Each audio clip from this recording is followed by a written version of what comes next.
আসসালামু আলাইকুম বন্ধুরা, সবাই কেমন আছেন? আসলে অনেক দিন পর ভিডিও নিয়ে আসলাম। ওরকম নিয়ে আসা হয়নি কারণ ঝড় বন্যা ছিল, আমাদের অনেক বড় ক্ষতি হয়ে গেল ঘূর্ণিঝড় শক্তির আঘাতে। এই যে দেখুন, আসলে আল্লাহ পাক হেফাজত করেছে। আমাদের বাসাটার মাত্র 4-5 হাতের জন্য আমাদের বাসায় পড়ে নেয় গাছটি অনেক মোটা।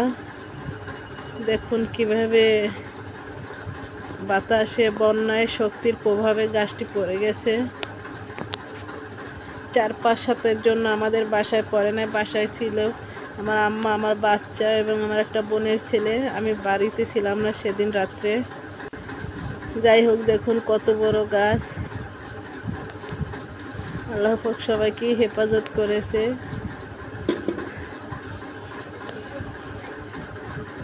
আমাদের অনেক গাছ ক্ষতি হয়েছে একটি গাছের কারণে।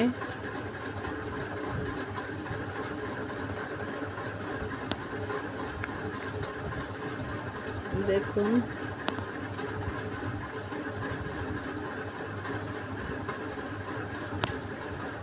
আসলে খারাপ লাগে। গাছটি গত বছর 60,000 টাকা বলছিল, তখন আমরা বিক্রি করি নাই।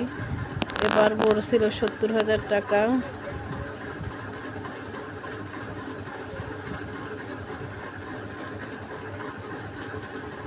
এখন সবাই দোয়া করবেন আমাদের জন্য, কারণ গাছ গেছে সমস্যা নেই, কিন্তু আমাদের বাসায় পড়লে আমাদের অনেকগুলো প্রাণ ঝরে যেত। সবাই ভালো থাকবেন। আল্লাহ হাফেজ।